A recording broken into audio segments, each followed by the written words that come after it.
মেয়েকে বাঁচানোর জন্য শয়তানের কাছে নিজের আত্মা বিক্রি করে দেয় বিবাহিত মেয়েটি। তারপর তার সাথে ঘটতে থাকে ভয়ানক সব ঘটনা। শয়তানের হাত থেকে সে এবং তার পরিবার কি বাঁচতে পারবে? কি হয় তার মেয়ের সাথে, অথবা কি হয় তার সাথে? সব কিছু আমরা দেখব আজকের এই মুভিতে।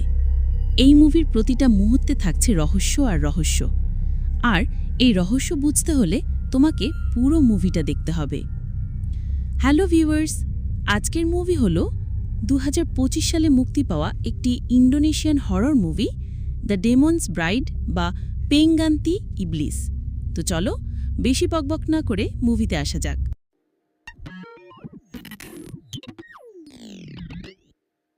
মুভির শুরুতে আমরা ভয়ানক এক দৃশ্য দেখতে পাই।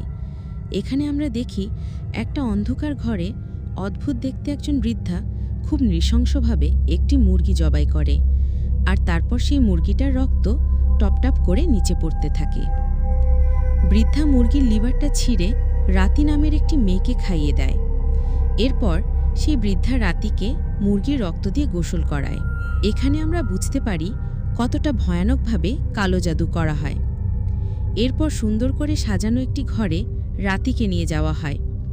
হঠাৎ তখনই ঠান্ডা হাওয়া বইতে শুরু করে, আর এই হাওয়ার কারণে মোমবাতিগুলো নিভতে শুরু করে। এরপর অদৃশ্য কেউ রাতের ঘুমটা ফেলে দেয় এবং তার গলার মালাটাও কেউ পিছন থেকে টেনে নেয়। আর তারপর ভয়ানক দুটি হাত রাতিকে স্পর্শ করতে শুরু করে। আর এখানে আমরা লক্ষ্য করি অদৃশ্য কোনো শক্তি তাকে আস্তে আস্তে জড়িয়ে ধরছে, আর এরপর ওই হাত রাতিকে অশ্লীলভাবে স্পর্শ করতে থাকে আর তাকে আস্তে আস্তে বিছানায় শুইয়ে দেয়। এখানেই এই দৃশ্য কাট হয়। এরপর আমরা অতীতের কিছু দৃশ্য দেখি। এখানে আমরা রাতি, তার বোন গীতা এবং তার সাথে সিতিকে দেখতে পাই। সিতি 7 মাসের গর্ভবতী ছিল। রাতি এবং সিতি দুজনে একটি মাংসের দোকান চালাত। সিতি রাতিকে একদম সহ্য করতে পারত না, কিন্তু রাতির বোন গীতা রাতিকে অনেক ভালোবাসত। এরপর আমরা নীনাকে দেখি। নীনা হলো রাতির মেয়ে। তার পায়ে কিছু একটা সমস্যা ছিল। সে তার বাবা বউকে জিজ্ঞেস করে যে সে কবে কাজ থেকে ফিরে আসবে। এরপর বউ তাকে বলে এর কোনো ঠিক নেই, কারণ তার কাজের কোনো সময় নির্ধারিত ছিল না। এরপর আমরা বায়ুকে দেখি। বায়ু হলো সিতির হাজব্যান্ড। বায়ু খুব অলস। সেই সবসময় মুরগি লড়াই নিয়েই ব্যস্ত থাকত।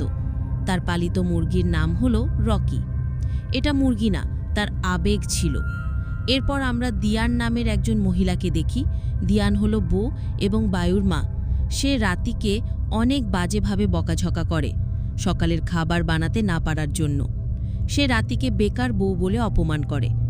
আর এখানে গীতাই একজন আছে যে রাতিকে ভালোবাসে। এরপর রাতি নীনাকে স্কুলের জন্য রেডি করে দেয়, আর তারপর গীতা নীনাকে স্কুলে নিয়ে যায়। এরপর দিয়ান রাতিকে বলে যে তুমি কেন নীনাকে স্কুলে নিয়ে যাচ্ছ না? রাতি তখন বলে যে তাকে কাটা মুরগিগুলো ডেলিভারি করতে যেতে হবে। এটা শুনে দিয়ান রেগে সেখান থেকে চলে যায়। এরপর আমরা দেখি রাতি ডেলিভারির জন্য মুরগি প্যাকিং করছে। হঠাৎ সে দেখে যে বউ তার বোন এবং ভাইকে টাকা দিচ্ছে, আর বায়ু আরও টাকা চেয়ে বলে সিতির ডেলিভারির সময় প্রায় চলেই এসেছে। এরপর যাওয়ার সময় বউ রাতিকে জিজ্ঞেস করে তোমার কাছে কি কোনো টাকা আছে? এরপর রাতি বলে আমি মুরগি বিক্রি করে কিছু টাকা জমিয়েছি। তারপর তাদের কথায় আমরা জানতে পারি যে রাতির এই কাজ তার শাশুড়ি দিয়ান একদম পছন্দ করত না। এরপর রাতি উদাস হয়ে বলে যে আমি তোমার মা আর সিতিকে কখনোই খুশি করতে পারি না। আমি তাদের জন্য কত পরিশ্রম করি, বাজারে মুরগি বেচি, ঘরের কাজ করি, কিন্তু তবু সবাই আমাকেই সব কিছুর জন্য দোষী মনে করে। বায়ু তো কিছুই করে না, আর তাকে কেউ কিছু বলেও না। এরপর বউ বলে বায়ু পাল্টে যাবে, কিন্তু রাতি তাকে বলে যে তাদের কাছে যাওয়ার জন্য কি আর কোনো জায়গা নেই? এরপর সে বউকে জিজ্ঞেস করে তুমি আমাকে কেন সাপোর্ট করো না যখন ঘরের সবাই আমাকে বাজে কথা বলে? এরপর বউ রাতিকে সান্ত্বনা দেয় আর চলে যায়। এরপর রাতি চুপচাপ বউকে যেতে দেখতে থাকে। এরপর রাতি নিজের কাজে চলে যায়, আর সে সব মুরগি ডেলিভারি দিতে লাগে। রাত হতেই মুরগির লড়াই শুরু হয়, আর এখানে রাতি বায়ুকে দেখতে পায় যে রকি লকি বলে চেঁচাচ্ছে। রাতির মনের অবস্থা একদম ভালো ছিল না, তাই সে চুপচাপ চলে যায়। ঘরে ঢুকতেই সে দেখে যে দিয়ান কান্না করছে, আর সে তাকে বলে যে এটাই কি তোমার মা হবার দায়িত্ব? তার কথা শুনে বোঝা যায় যে কিছু একটা তো হয়েছে, এরপরের দৃশ্যে আমরা রাতিকে হাসপাতালে দেখতে পাই, যে হতাশ হয়ে ছুটছে। তাড়াহুড়োতে তার একটি মহিলার সাথে ধাক্কা লাগে, এজন্য রাতি তাকে সরি বলে। তারপর সামনের দিকে দৌড়াতে লাগে। আর এখানে গীতা তার জন্য অপেক্ষা করছিল, তার চোখে জল ছিল। আর সে রাতিকে বলে যে নীনাকে একটি গাড়ি ধাক্কা দিয়েছে, আর বলে যে সে নীনাকে আনতে আজকে অনেক দেরিতে গিয়েছিল, এজন্য সে রাতিকে সরি বলে। আর তারপর সেখানে ডক্টর আসে, আর ডক্টর বলে যে নীনার অবস্থা খুব খারাপ, তার বাঁচার সম্ভাবনা খুব কম। এরপর রাতি বারবার বলতে থাকে যে যেভাবেই হোক আমার মেয়েকে বাঁচিয়ে দিন।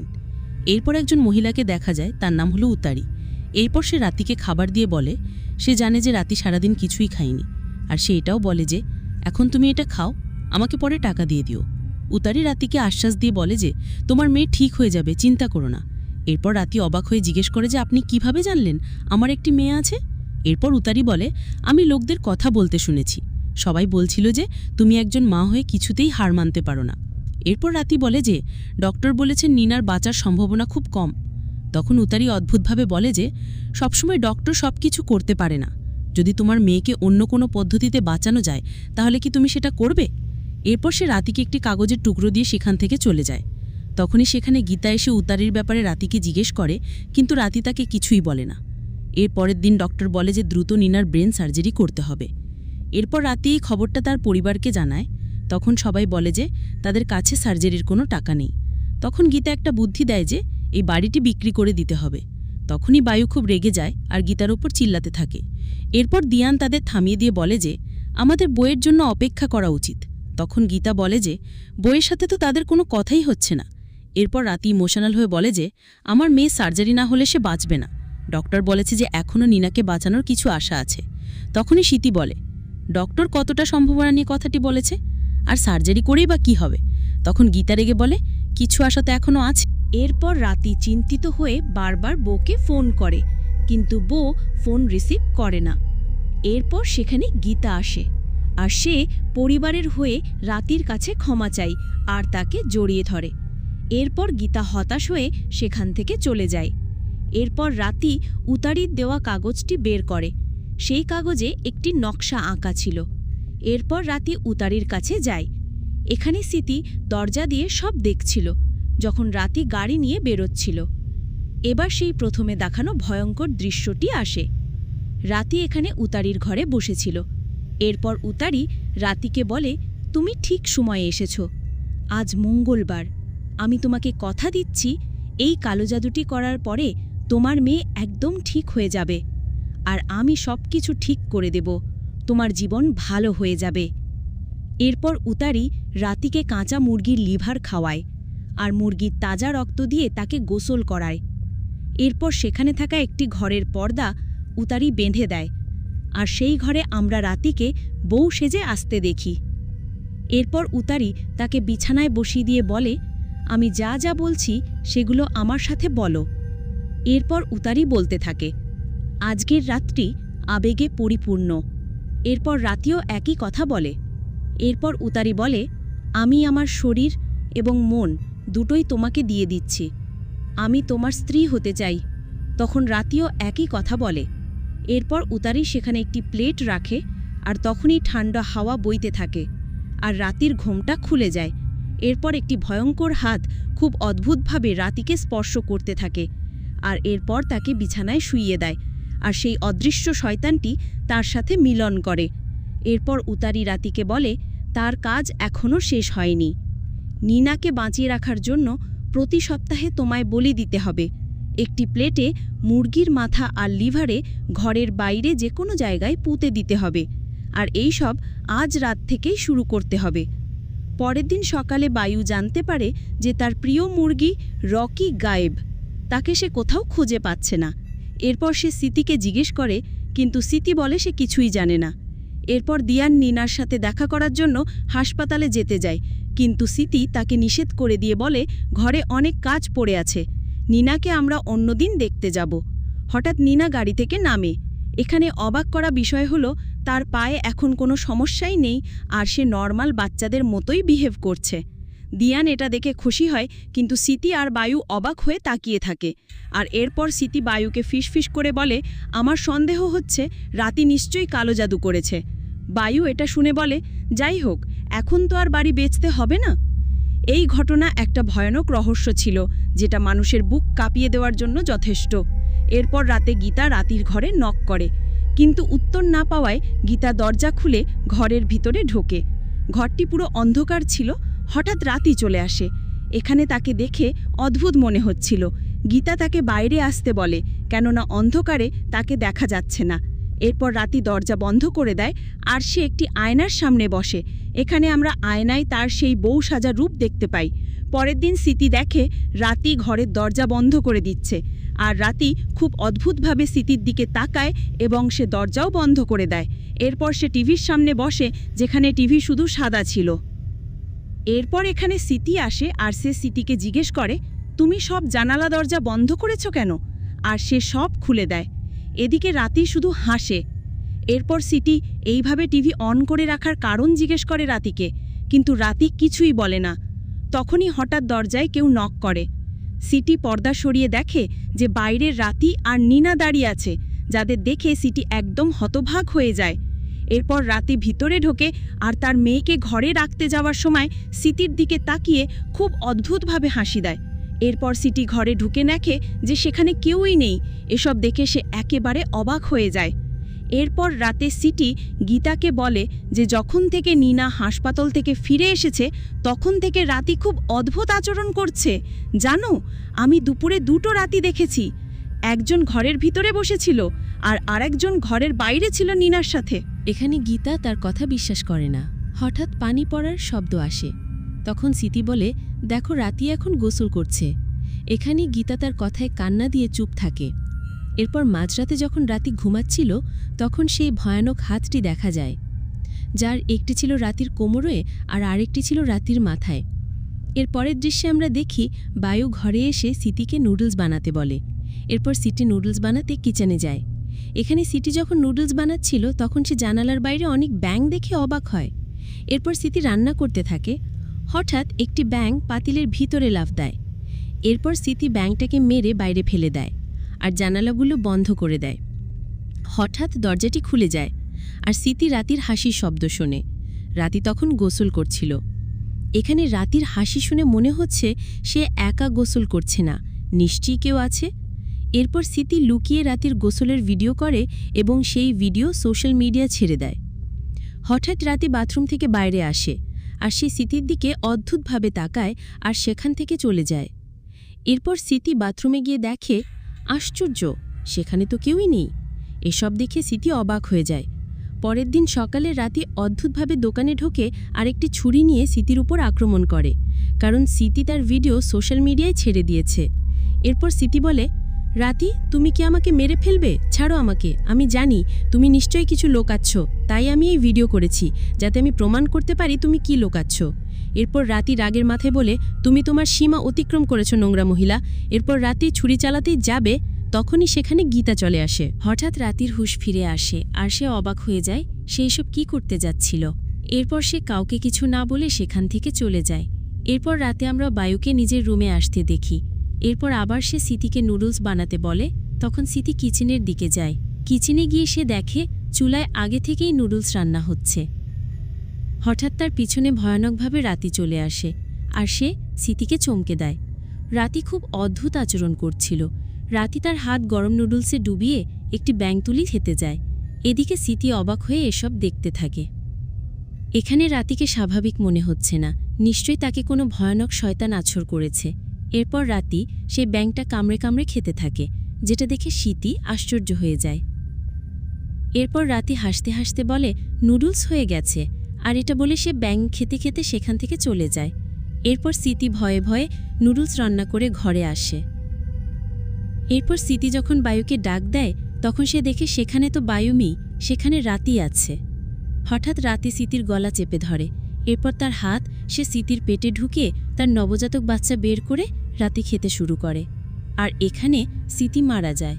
এদিকে গীতার অ্যালার্ম বেজে ওঠে আর সে উঠে রাতির ঘরে গিয়ে নক করে বলে, বাজারে যাওয়ার জন্য রেডি হও। আর সেই সময় বায়ু বাইরে থেকে আসে। তখন গীতা বায়ুকে বলে সে জন্য স্মৃতিকে রেডি হতে বলে। এরপর বায়ু রুমে গিয়ে দেখে বিছানায় বালিশ চাদর দিয়ে ঢাকা। এরপর সে স্মৃতিকে ডাকতে থাকে। তখন গীতা জিজ্ঞেস করে যে স্মৃতি কোথায়। তখন বায়ু কোনো উত্তর না দিয়ে শুতে চলে যায়। সকালে সবাই স্মৃতিকে নিয়ে চিন্তিত হয়ে পড়ে। বায়ু বলে, হয়তো বাজারে স্মৃতি ওর রাতির ঝগড়া হওয়ার কারণে স্মৃতি রেগে কোথাও চলে গেছে। এরপর দিয়ান রাতিকে অনেক বকাঝকা করতে থাকে। এখানে গীতা দিয়ানকে থামিয়ে বলে, আমি আর রাতি বাজারে যাচ্ছি, হয়তো স্মৃতি বাজারে গেছে। তখন দিয়ান তাদের বলে, তোমরা কেউই স্মৃতির ব্যাপারে কাউকে কিছু বলবে না, আমি চাই না কেউ এটা নিয়ে আমাদেরকে উল্টোপাল্টা কথা বলুক। এরপর সবাই চলে যাওয়ার পরে দিয়ান স্মৃতিকে ফোন করে, আর সে ফোনে স্মৃতির কান্না শোনে। হঠাৎ দিয়ানের চেয়ারটা একা একা পিছনে যেতে শুরু করে। এরপর আমরা তার পিছনে স্মৃতির ভয়ানক আত্মাকে দেখি। এরপর দিয়ান কোনো রকমে তার চেয়ারটি থামায়, আর সে পিছনে ঘর থেকে কারো কান্নার শব্দ শুনতে পায়। কিন্তু সে পিছনে ঘুরে দেখে ঘরে তো কেউই নেই। এরপর রাতে আমরা দেখি নিনা খেলছে। হঠাৎ তার খেলনাটি চলতে চলতে বাথরুমে ঢুকে যায়। অন্যদিকে গীতা কারো কান্নার শব্দ শুনে সামনের দিকে এগোতে থাকে, কিন্তু সে কাউকেই দেখতে পাচ্ছিল না। এরপর সে আবার কান্নার শব্দ শুনে। এবার সে তাড়াতাড়ি তার ফোনের ক্যামেরা অন করে, আর তার ক্যামেরা ফেস ডিটেক্ট হচ্ছিল, কিন্তু সেখানে তো কেউই নেই। এদিকে নিনা বাথরুমে নিজের খেলনা নিতে যায়, আর এদিকে গীতার ক্যামেরায় দেখতে পাওয়া চেহারাটা আরও কাছে আসতে থাকে। এদিকে নিনা খেলনাটা উঠাতে যায়। হঠাৎ বাথটাবের ভেতর থেকে রাতি বেরিয়ে আসে, আর নিনা তাকে দেখে ভয়ে চিৎকার করে ওঠে। এরপর তার চিৎকার শুনে গীতা সেখানে দৌড়ে আসে। আর এদিকে আমরা স্মৃতির আত্মাকে দেখি, যাকে দেখে মনে হচ্ছে সে সাহায্য চাচ্ছে। ভয়ে ভয়ে নিনা গীতাকে বলে, আজকে কি আমি তোমার কাছে শুতে পারি? গীতা বলে, হ্যাঁ অবশ্যই সোনা। পরের দিন সকালে রাতে একটি মুরগির মাথা কেটে নিয়ে সেই মুরগিটা বাড়ির বাইরে পুঁতে দিতে যায়। পুঁতে দেওয়ার সময় সেখানে সে অনেক মাছি দেখতে পায়, আর সেখানে একটি কাপড়ও ছিল। সেই কাপড়টি ধরে যখন রাতি টান দেয়, তখন স্মৃতির হাত বেরিয়ে আসে। এরপর ভয়ে রাতি উতারির কাছে যায়। তখন উতারি তাকে বলে, স্মৃতির মৃত্যু রাতের জন্যই হয়েছে, কারণ বিয়ের পরে শয়তান তার ভিতরেই থাকছে, আর তার দেখাশোনাও করছে, কারণ সে তার স্ত্রী, আর কেউ যদি তার স্ত্রীর কোনো ক্ষতি করার চেষ্টা করে তাহলে সে তাকে ছাড়বে না। এরপর উতারি রাতিকে প্রশ্ন করে, তোমার স্বামী কি তোমাকে বাঁচাবে না? এর উত্তরে রাতি বলে, আমি কারো মৃত্যু চাই না। তখন উতারি বলে, এখন অনেক দেরি হয়ে গেছে, শয়তান তোমাকে সারা জীবন তার স্ত্রী হিসেবেই রাখবে, আর তুমি সারা জীবনের জন্য তার হয়েই থাকবে। এরপরের দৃশ্যে আমরা দেখি বায়ু মুরগি লড়াই খেলছে। হঠাৎ সে স্মৃতিকে দেখতে পায়, আর সে সেখান থেকে উঠে স্মৃতিকে ডাকতে থাকে। এরপর একটি পুতুল তার সামনে পড়ে। এরপর বায়ু সেটাকে সরিয়ে সামনে যেতে থাকে। হঠাৎ তার পিছনে চলে আসে স্মৃতি, যে আস্তে আস্তে বায়ুর শরীরে হাত দেয়। হঠাৎ সেখানে একটি লোক এসে বলে, বায়ুর মুরগিটা লড়াইয়ে মরে গেছে। এরপর সে যখন মুরগিটা কবর দিচ্ছিল, তখন সে কারো কান্নার শব্দ শোনে। এরপর সে সামনে এগোতে এগোতে হঠাৎ স্মৃতির মৃতদেহটা দেখে।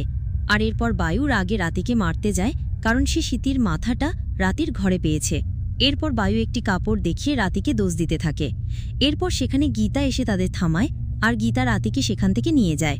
এরপর দিয়ান বায়ুকে বলে সে যেন স্মৃতির মাথাটা পুঁতে দেয়, কিন্তু রাগের মাথায় বায়ু কিছু না বলে বাইরে চলে যায়। এরপর নিনা রাতিকে জিজ্ঞেস করে, তুমি কি স্মৃতিকে মেরে ফেলেছ? এটা শুনে রাতি কান্নায় ভেঙে পড়ে, আর এরপর নিনা সেখান থেকে পালিয়ে যায়। এদিকে বায়ু যখন স্মৃতিকে দাফন করে তার পাশেই বসেছিল, হঠাৎ তখন সে রাতিকে দেখতে পায়, আর সে তার পিছু করতে থাকে। হঠাৎ বায়ুকে একটি অদৃশ্য শক্তি মারতে লাগে, আর এখানে একটি কাঠ দায়ুর চোখে ঢুকে যায়। এদিকে রাতি এসব দেখে খুব হাসতে থাকে, আর সে বায়ুকে মারতে যায়, কিন্তু বায়ু কোনো রকমে সেখান থেকে বেরিয়ে যায়। হঠাৎ আমরা সেই ভয়ানক হাতটি দেখি, যে বায়ুকে ভয়ানকভাবে মারতে থাকে। এরপর দেখা যায় একটি মুরগি ঠোঁট দিয়ে বায়ুর চোখ তুলে নেয়, আর এরপর অন্ধ বায়ু এদিক ওদিক ছুটতে থাকে। হঠাৎ কোনো কিছুতে তার ধাক্কা লাগে, আর তখন উপরে থাকা একটি টিন তার উপরে পড়ে যায়। এদিকে আমরা দেখি গীতা ঘুম থেকে চমকে উঠেছে, আর এদিকে সেই টিনে বায়ুর মাথা কেটে গেছে। এখানে রাতি সব দেখছিল। হঠাৎ সেখানে গীতা চলে আসে, আর সে বায়ুর লাশ দেখে হতবাক হয়ে যায়। এদিকে রাতি দৌড়ে নিজের ঘরে গিয়ে দরজা বন্ধ করে দেয়। এখানে গীতা এসে রাতিকে জিজ্ঞেস করে এসব কে করেছে, কিন্তু রাতি কিছুই বলে না। আর এরপর সে নিজের মাথা দরজায় ঠুকতে শুরু করে, আর কাঁদতে কাঁদতে বলে, গীতা, পরিবারের মধ্যে এমন তুমিই একজন যে আমার সবথেকে কাছের, প্লিজ তুমি আমাকে রাগিও না।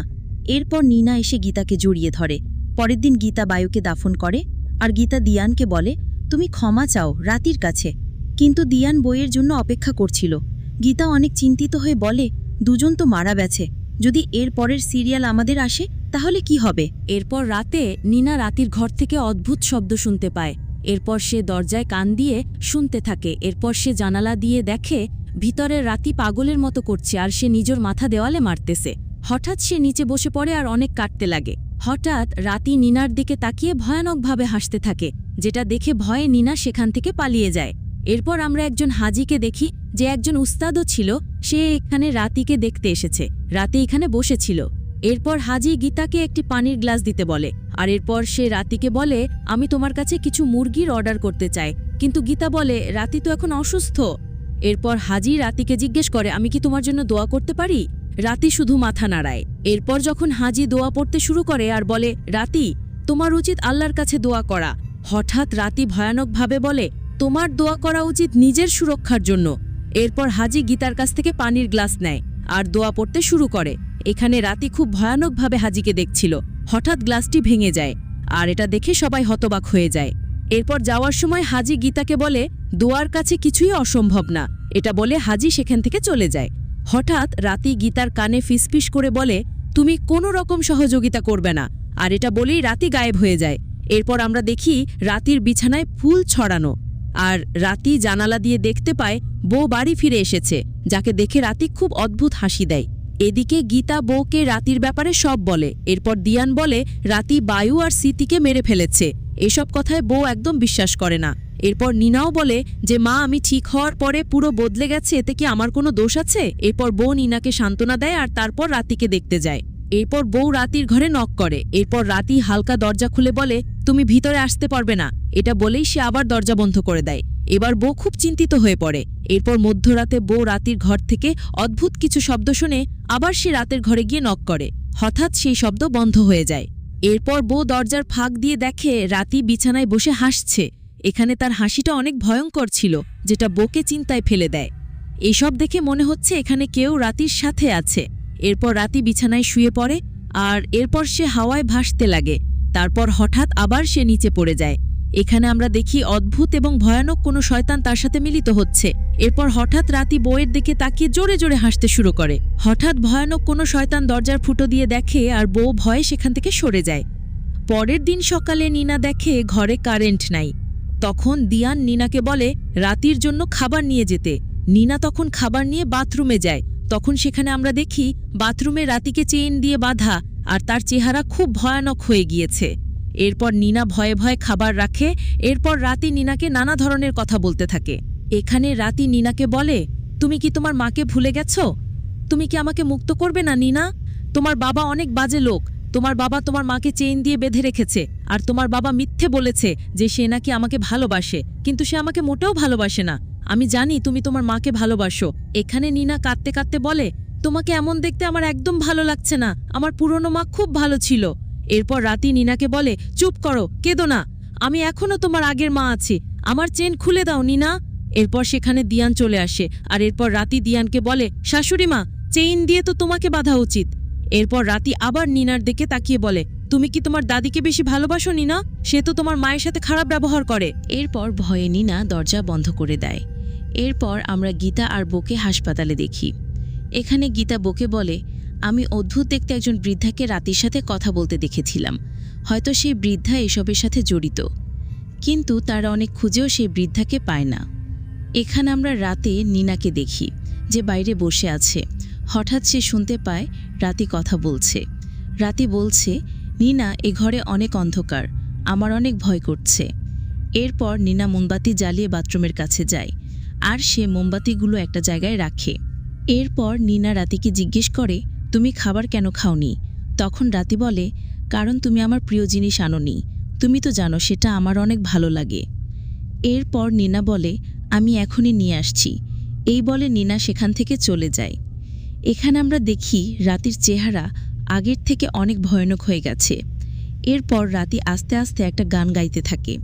এরপর দিয়ান বউকে ফোন করে বলে, সকাল থেকে বাড়িতে কারেন্ট নেই, তাই তারা যেন তাড়াতাড়ি বাড়িতে ফিরে আসে। হঠাৎ আমরা রাতিকে দিয়ানের পিছনে দেখি। এরপর নিনা সেই জিনিসটা নিয়ে বাথরুমে আসে, কিন্তু বাথরুমে সে কাউকেই দেখতে পায় না। আসলে রাতি এখান থেকে পালিয়ে গিয়েছে। হঠাৎ নিনা দিয়ানের চিৎকার শুনে তাড়াতাড়ি তার দাদির কাছে যায়, আর সে দেখে দিয়ান মারা গেছে। তার গলায় একটি ছুরি ঢুকানো, আর তার পিছনে রাতি দাঁড়িয়ে আছে। এখানে রাতি বলে, নিনা, আমার খাবার কোথায়? তখন নিনা ভয়ে দরজা বন্ধ করে দিয়ে পালাতে থাকে। এরপর আমরা দেখি গীতা আর বউ ফিরে এসেছে। গীতা ভিতরে এসে দেখে তার মা মারা গেছে, আর গীতা নিনাকে খুঁজতে থাকে।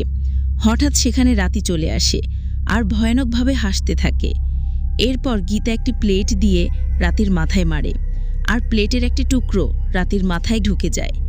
এরপর রাতি হাত দিয়ে প্লেটের টুকরোটি বের করে ফেলে, আর সে গীতার গলা ধরে তাকে বাইরে ফেলে দেয়।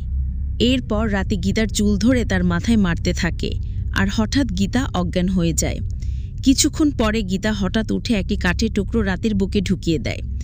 এরপর রাতে গীতাকে ধাক্কা মেরে ফেলে দেয়, আর সে কাঠের টুকরোটা তার বুক থেকে বের করে ফেলে। এরপর সে হাসতে থাকে, আর এদিকে আমরা বউকে দেখি যে নিনাকে ডাকছে। হঠাৎ রাতি তার পিছনে উল্টো হয়ে ঝুলতে থাকে, আর সে এখানে একটি কাঁচি দিয়ে বউয়ের গলা কাটতে যায়, কিন্তু বউ পড়ে যাওয়ার কারণে বেঁচে যায়। এরপর রাতি বউকে ভয় দেখাতে শুরু করে। এবার বউ একটি চেয়ার দিয়ে রাতিকে মারে, তখন রাতি তার চুল ধরে ফেলে দেয়। এরপর রাতি বউকে ভয়ানকভাবে মারতে থাকে। সে বউয়ের উপর ঝাঁপিয়ে পড়ে, আর সে সেই কাঁচিটি বউয়ের পেটে ঢুকিয়ে দেয়। এরপর বউ বলে, রাতি আমি তোমার স্বামী। তখন রাতি বলে, রাতি এখন তো স্ত্রী না, রাতি শুধু আমার। আর এটা বলেই সে সেই কাঁচিটি আবার তার পেটে ঢুকিয়ে দেয়। এরপর বউ বারবার রাতিকে বলতে থাকে, জাগো রাতি জাগো। হঠাৎ রাতি হুঁশে আসে, আর সে দেখে সে কি করে ফেলেছে। সে ইমোশনাল হয়ে বউয়ের মাথাটা উপরে তোলে। এরপর হঠাৎ সে বউয়ের মাথাটা ঘুরিয়ে দিয়ে ভয়ানকভাবে হাসতে থাকে। এরপর নিনা তার বাবাকে ডাকতে থাকে। হঠাৎ ছাদের দরজাটা খুলে যায়, আর রাতি নিনাকে ধরে ফেলে। হঠাৎ পিছন থেকে সেখানে গীতায় সে রাতির মাথায় মারে, আর এরপর রাতি গীতার গলা চেপে ধরে তার চেহারা চাটতে শুরু করে। তখন নিনা রাতিকে চিৎকার করে বলে, আমি তোমাকে অনেক ভালোবাসি, কিন্তু তুমি আমাকে ভালোবাসো না। আমি আমার মাকে দেখতে চাই, আমি আবার অসুস্থ হয়ে যাব, কিন্তু আমি আমার মাকে আগের মতো ফিরে পেতে চাই। হঠাৎ আমরা আসল রাতিকে দেখি। সে নিনা শব্দ শুনতে পাচ্ছিল যে, ফিরে এসো মা, আগের মতো হয়ে যাও, ফিরে এসো, আমি তোমাকে অনেক ভালোবাসি। এরপর রাতি আস্তে আস্তে সামনে এগোতে লাগে, আর সে দূরে নিনাকে দেখতে পায়। নিনা বলতে থাকে, আমি আমার মাকে চাই, দরকার হলে আমি আবার অসুস্থ হয়ে যাব। হঠাৎ রাতি নিজের হুঁশে ফিরে আসে, আর সে দেখে সে বউকে মেরে ফেলেছে। এরপর সে গীতাকে বলে, গীতা তুমি নিনাকে এখান থেকে নিয়ে যাও। রাতি গীতাকে বারবার বলে, প্লিজ গীতা তুমি নিনাকে নিয়ে এখান থেকে চলে যাও, কিন্তু গীতা রাজি হয় না। আর এরপর রাতি গীতাকে ধাক্কা দিয়ে ফেলে দেয়, আর সে নিজের শরীরে কেরোসিন তেল ঢালে। আর এরপর সে একটি মোমবাতি হাতে নিয়ে বলে, কেঁদো না মা, আমি তোমাকে অনেক ভালোবাসি। আর তারপর সে গীতার কাছেও ক্ষমা চায়।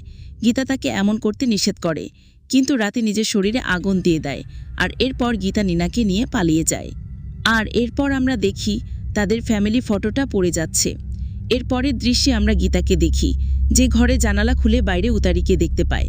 তখনই নিনা বুঝতে পারে সে নিজের পা নাড়াতে পারছে না। হঠাৎ ঘরে থাকা আলমারিটা নড়তে থাকে। তখন গীতা ভয়ে ভয়ে আলমারির দিকে যায়। হঠাৎ নড়া বন্ধ হয়ে যায়, আর এরপর গীতা আলমারিটা খুলে ভেতরে সেই বিয়ের ড্রেসটা দেখে। এটা দেখে গীতা অনেক ভয় পেয়ে যায়। আর আজকের মুভি এখানেই শেষ হয়। তো ভিউয়ার্স, কেমন লাগলো আজকের মুভি? ভয় পেয়েছো নাকি ভালো লেগেছে? কমেন্টে জানাও। মুভিটি ভালো লাগলে অবশ্যই লাইক করে দিবে। আর এরপরে তোমরা কোন মুভির এক্সপ্লেইন দেখতে চাও নাম লিখে ফেলো কমেন্টে। তোমার পছন্দের মুভি নিয়েই হবে পরের ভিডিও। আর হ্যাঁ ভিউয়ার্স, আমাদের চ্যানেলটি অবশ্যই সাবস্ক্রাইব করে বেল আইকন অন করে রাখবে, যাতে এরকম রহস্যময় আর ভয়ানক মুভিগুলো তোমার মিস না হয়। তো ভিউয়ার্স, আজকে এখানেই বিদায়। আল্লাহ হাফেজ। দেখা হবে পরের কোনো ভয়ানক মুভিতে।